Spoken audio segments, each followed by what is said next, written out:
The overnight success of Charlie's Angels thrust the three stars into the spotlight. There were countless articles devoted to their hair, makeup, and fashion. There were Angels' lunchboxes, dolls, trading cards, and T-shirts. It was hard to realize that Charlie's Angels was a success because we were working such long hours, and on the first interview, people would ask, what is it like, what is it like to have the show so popular?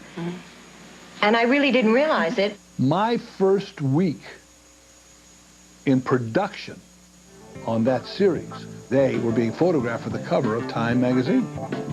But the superstardom reached by one of the Angels is pure Hollywood legend. Farrah quickly emerged as the media star of the show. In the history of television, this woman just stood out like that. I mean, she became an instantaneous international star. But it was the release of a single merchandising item that pushed her star into the stratosphere. Everything was Farrah, and of course the poster, we all know her poster, which was just another poster, but I think every teenage kid in the world must have had it. The poster was a sensation, with over 8 million copies purchased in the first year alone. Not since Marilyn Monroe had a woman inspired such a sexually charged frenzy. When people say you are a sex symbol, that I kind of cringe. Hundreds of thousands of boys had their first sexual experience with Farrah Fawcett. She just wasn't there. Farrah mania became so overwhelming that when Scholastic magazine polled high school students to list their personal heroes, Farrah came in #1. President Jimmy Carter finished 16th. Everybody was frantic. Women wanted to have Farrah Fawcett hair. They would walk into the beauty shop and say, do me a Farrah. While Farrah's meteoric rise to superstardom did much to make Charlie's Angels a huge hit, it also affected the balance of a show that had started out as a star vehicle for Kate Jackson. All of a sudden, you've got the most famous woman in the world, boom, being the sidekick to Kate Jackson. Well, that wasn't going to work. Kate is a very attractive woman. And then Farrah came in. Well, suddenly she's not quite the most attractive woman on the show. And then Jackie comes in, who is absolutely beautiful. I think that's a big emotional hit for a woman. There was no comparison, and if she tried to compete, it would have been foolish. Her position was, I'm the smart one and I don't do that. Jackson's unhappiness surfaced in many ways. She became critical of wardrobe, often refusing to wear the most glamorous gowns in favor of a turtleneck and jeans. We must have bought 200 black turtleneck sweaters in the course of the show.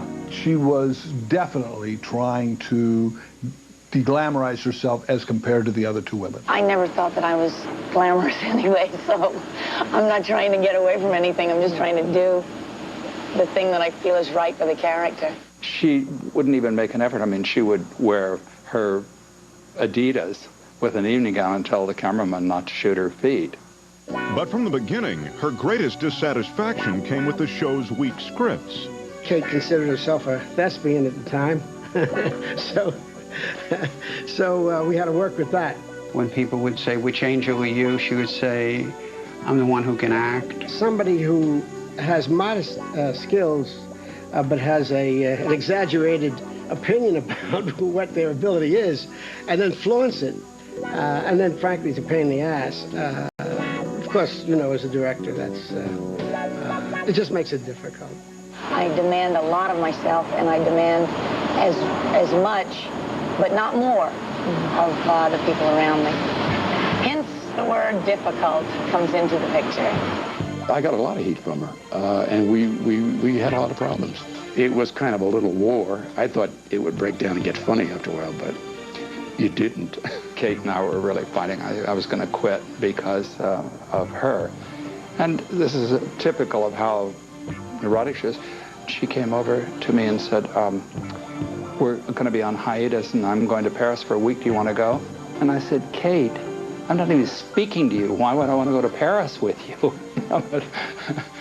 On one occasion, Kate's run-in with the producers was over a more personal matter. We were on location in Los Angeles near the airport. We had taken over a hotel and dressed it up to be a Las Vegas casino. And Kate wanted to go home. She wanted to leave at 7:30. Why did she want to leave at 7:30? She had a date with Warren Beatty. This was a dream date, and she was going to have it. And I refused to shut the company down for her, so she said, I'll pay for it. What will it cost? It amounted to several episodes of salary for her to write this check. And she's poised with her checkbook. I said, we're not shutting down, and you're not going home. She says, I am going home. She said, get Leonard Goldberg on the phone, which I did. I told him that I thought this was a big mistake. She got on the phone. They talked for a couple of minutes. I was put back on the phone again, and Leonard said, close down the company, let her go. From almost the very beginning, life on the Charlie's Angels set was in uproar. There were countless requests for photo shoots and interviews with the stars. And the legions of fans turned the 20th Century Fox lot into a daily mob scene. I go through a lot of days when I think I cannot get up and face a camera, certainly the press, or even fans outside who just want autographs. When we would go on location, literally tens of thousands of people would come at us. And we had 30 or 40 cops just trying to keep them at bay. We were getting a lot of death threats, a lot of things were going on, but we never told Farrah. People were climbing over the walls at the studio trying to take pictures. We just hired bodyguards, we had surveillance people. I had to finally say, you know, who am I kidding? I can't even sneak into a restaurant or a movie theater. At the beginning of Charlie's Angels, it must be what, you know, the rock stars experience today. You couldn't walk down the street. We were shooting. We were with guards, and we had to be taken through kitchens and alleyways. A lot of weird things did happen. In fact, I don't know if Jacqueline Smith will tell you, but somebody got into her trailer on the set and tried to rape her. I was having a dinner party, and someone arrived and said, Jacqueline can't come. She was walking the dog, and someone jumped out of the bushes and attacked her. Coming up, Farrah leaves Charlie's Angels and is threatened with a $13 million lawsuit. Her reaction to that was, I'm leaving anyway. Go sue me. Cheryl Ladd's quick and ample replacement of Farrah proves too much for the network's censors. It was a wonderful thing to look at, but you notice in that show, all the shots are very tight on her head.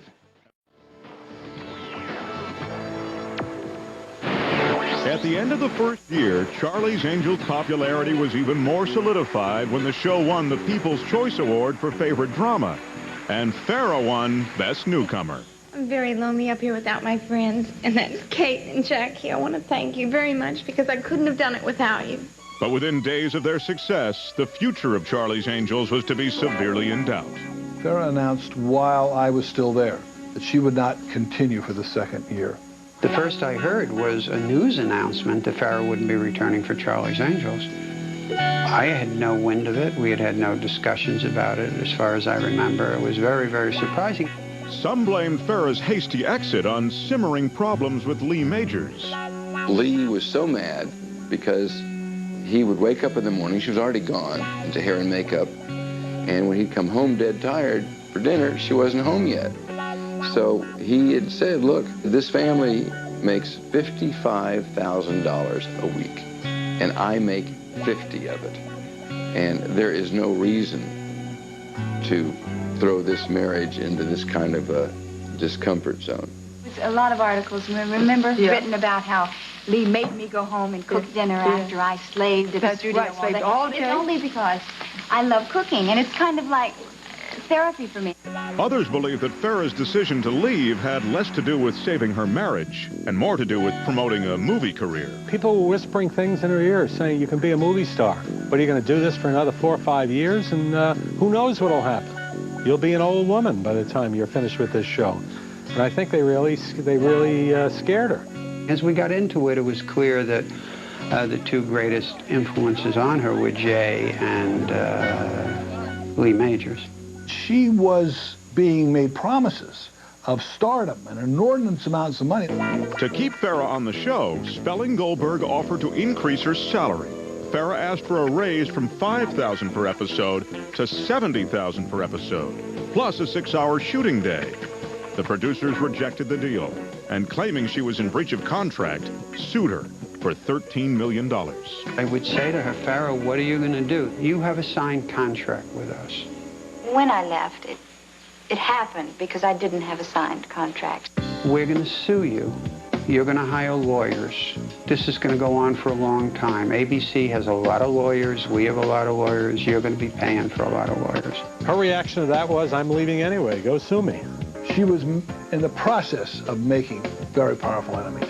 Spelling Goldberg wanted Farrah Fawcett to stay on Charlie's Angels up to the point of doing anything but committing murder. We're going to issue an injunction. No one will hire you as long as you're under contract, because we'll sue them for inducing to breach your contract. But Farrah's departure from Charlie's Angels had an even stronger effect on her fans. There's a lot of the public, for instance, who still resent the fact that I left Charlie's Angels. They had tested a movie called Saturday Night Fever, and there was a boo from the audience, and they didn't quite know why. And they went back and they looked at it again, and when John Travolta is getting dressed, he looks over at the famous poster of Farrah on the wall, and the audience booed. So the audience was saying, she deserted us. It was just about making more money, and she already makes more money than all of us combined. Boo on her, not the show. Spelling Goldberg finally agreed to drop the case if Farrah would appear in 6 new episodes for an astronomical fee of $150,000 per show. But the producers still had to find a replacement for the #1 female TV star in America.